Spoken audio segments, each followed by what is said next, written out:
Bonjour à tous, on se retrouve aujourd'hui dans la parcelle des échalotes et des oignons pour faire la grande récolte et la mise en réserve de ces cultures. Vous allez voir, c'est assez simple, il y a quelques règles à respecter pour que la conservation se fasse correctement et que vous puissiez avoir suivant la quantité que vous allez récolter et que vous allez consommer, des oignons, des échalotes jusqu'à l'année prochaine. C'est quelque chose qui se conserve assez bien et assez facilement, voilà, sous réserve de respecter quelques règles. Donc on va voir ensemble la récolte hein, sur les parcelles. On va voir ensuite la mise en préparation pour le séchage. Et on va voir en troisième partie la mise en réserve et les règles à respecter pour que les récoltes puissent être conservées le plus longtemps possible. Allez, c'est parti!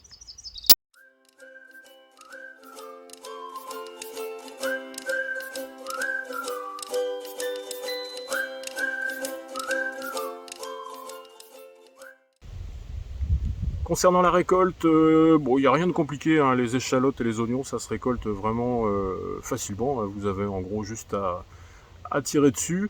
Alors, vous voyez, moi j'utilise des cajots. Alors, j'utilise des cajots pour la récolte, je les utilise aussi pour les faire sécher, et ce sont aussi les clayettes que je vais utiliser pour les stocker tout au long de l'année. Alors dans mon cas, ça a plusieurs avantages. Déjà le cajot c'est gratuit, hein, ça se trouve partout. Le gros avantage aussi c'est que ça peut s'empiler, hein, des cajots, vous pouvez en empiler des quantités assez importantes. Du coup vous vous retrouvez avec une colonne en stockage, hein, vous vous retrouvez avec une colonne d'oignons et d'échalotes qui prend relativement peu de place. Et c'est ventilé, ça va être important de garder tout ça correctement ventilé, donc il n'y a vraiment que des avantages. Et alors dans mon cas particulier, moi ici je suis dans une région, un secteur qui est plutôt humide, et alors plutôt que de les laisser sécher et de commencer à les laisser sécher au sol, je préfère directement commencer à les ramasser, et pendant la période de séchage, voilà, je vais pouvoir les rentrer, les sortir à façon assez rapidement. Voilà, même si j'ai 10 cajots, allez, en 2 minutes c'est rentré, c'est sorti. Entre deux averses, si on peut. Pour la partie séchage, moi je les laisse sécher, je les mets chez moi au sud, hein, sur la terrasse, en plein soleil, et je rentre les cajots tous les soirs, parce que dans mon cas qui est un peu particulier, il y a vraiment beaucoup de rosée, même en permanence, hein, même l'été là actuellement. Même avec 30 degrés, j'ai encore de la rosée le matin. Vent d'est, bon, c'est comme ça. Donc voilà, moi la nuit je les rentre et je les ressors le matin. Et bon, si jamais on a une période de pluie ou vraiment trop humide à l'extérieur, et ça me permet de pouvoir les rentrer, les sortir à volonté, donc c'est assez pratique. Et donc là, l'objectif du séchage, c'est vraiment d'arriver à ce que toute la partie verte est est intégralement séchée. À la fin, il vous reste presque plus rien, et quasiment que la partie oignon. Voilà. Quand c'est intégralement sec, aussi bien pour les échalotes que pour les oignons, c'est que le séchage est terminé. Ensuite, pour la mise en conservation, alors concernant les oignons, moi j'enlève à la main, hein, simplement les racines qu'on séchait elles aussi, je tire dessus pour en laisser le moins possible. Et la partie verte qui a séché aussi, c'est pareil, je tire dessus. Concernant le séchage, il y a d'autres techniques, hein. Vous pouvez aussi faire des tresses et les accrocher. Alors moi ça j'ai essayé, j'ai testé. Ça avait un inconvénient, je trouvais, par rapport à mon secteur, c'est que la partie torsadée, la tresse en fait doit être faite avec les oignons encore pas complètement secs justement, et en fait on emmagasine dans cette partie une partie d'humidité, et je me retrouvais avec des départs de pourriture à ce niveau-là qui descendaient après sur la partie oignon, et donc du coup voilà, j'avais des problèmes de conservation par rapport à ça. Donc c'est quelque chose que je pratique plus. Mais voilà, si vous êtes dans un secteur qui est suffisamment sec, ouais, n'hésitez pas à le faire, hein, c'est joli, hein, ça peut se stocker directement dans la maison ou dans une grange accrochée, hein, les anciens faisaient comme ça aussi. Et les échalotes, alors en même temps, les oignons, je les nettoie, hein, il reste toujours un petit peu de terre dessus, donc mais vous les frottez simplement, hein. Il faut laisser le maximum de peau extérieure, là justement, ça va limiter l'évaporation après par la suite, ça va le protéger en fait. Donc voilà, il faut retirer la terre simplement, hein. Une fois que c'est sec, en grattant, ça part à la main, ça part tout seul. Pour les échalotes, l'opération est la même. Vous avez simplement à séparer les échalotes les unes par rapport aux autres, retirer la terre, retirer la partie, les fans qui auront séché, puis alors là les racines elles vont partir quand vous allez les séparer automatiquement. Là vous allez avoir les racines qui vont partir. Et ensuite, alors ça c'est valable pour les échalotes et les oignons, mais voilà, faut vérifier que vous n'allez pas stocker un oignon ou une échalote qui est déjà abîmée, parce que ça risque de contaminer le reste de votre stockage.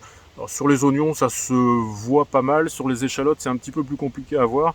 Il faut que les échalotes soient bien fermes, hein. Si vous sentez une échalote qui est un petit peu molle, bon, ouais, c'est pas bon, il ne faut pas la conserver. Il faut la mettre de côté, la consommer directement. Bon, généralement, quand elles sont molles, vous les ouvrez, vous voyez, c'est pas terrible déjà à l'intérieur. Mais autant sur les oignons, ça se voit à l'œil. Sur les échalotes, c'est moins évident. Il faut vraiment pas hésiter à les toucher pour s'en rendre compte. Ce contrôle-là, tout au long de la conservation, sera à faire assez régulièrement. Alors, on passe pas son temps à redescendre les cajots et à vérifier, mais il va y avoir inévitablement des oignons ou des échalotes qui vont commencer à s'abîmer. Et donc il faut vérifier de temps en temps, voilà, qu'il n'y ait pas un oignon pourri qui vous pourrisse 3, 4, 5 oignons tout autour.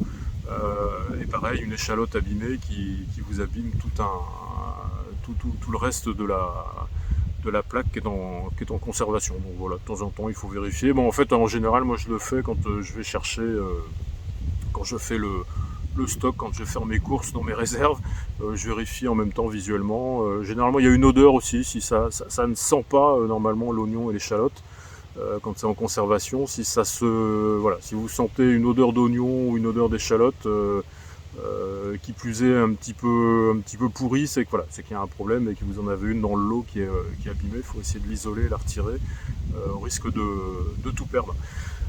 Concernant la température de conservation, moi je conserve ça dans une pièce qui n'est pas chauffée, qui n'est pas à la température extérieure non plus, mais qui n'est pas chauffée, donc il doit être bon, c'est variable, elle descend jamais énormément en dessous de 12 en température, mais voilà, on n'est pas à 20 degrés non plus. On va dire qu'on est entre 12 et 15 l'hiver, donc ça pour moi c'est parfait, ça me permet de les garder toute l'année. Donc voilà comment moi je pratique la conservation des oignons, des échalotes, hein. Vous voyez, c'est assez simple. Alors c'est pas la technique, hein, il y en a plein. Le tout, c'est de les faire sécher, et puis après c'est de s'adapter en fonction de l'endroit où vous trouvez. Si vous êtes dans un coin plutôt humide, vous voyez, vous faites comme moi, vous les retirez le plus possible. Et il faut vraiment être assez soigneux pour la partie séchage. Si vous êtes dans un coin qui est très sec, hein, vous pouvez les laisser sécher au sol et puis vous les ramasser, comme ça. Il faut vraiment s'adapter. Concernant le rendement, vous voyez, moi j'ai pas eu un rendement extraordinaire sur mes échalotes. Je saurais pas vous dire pourquoi ça n'a pas marché. J'ai pas changé grand chose par rapport aux autres années. Alors comme cette année le temps est vraiment extraordinaire, ça pourrait expliquer, hein, le fait que les échalotes n'aient pas bien poussé. On voit bien, elles se sont bloquées pour beaucoup à un stade où normalement la division des échalions se fait et s'ouvrent et grossissent. Et là, il y en a pas mal qui sont restés très petits et elles n'ont pas poussé. Donc trop sec, trop chaud. Ouais, je sais pas trop. Moi, je pense trop sec, hein. On a eu un mois d'avril, c'est généralement au mois d'avril que cette division commence à se faire. Je pense que ça a été trop sec à ce moment-là et que du coup, elles ont manqué d'eau. Elles ont quand même besoin d'eau. Et alors peut-être qu'il n'y en a pas eu assez. Voilà, pas vraiment d'autres explications. Voilà, fin de cette vidéo. J'espère que vous avez appris quelque chose d'utile sur la conservation des oignons et des échalotes. Je vous remercie d'avoir suivi et je vous dis à la prochaine. Bye bye!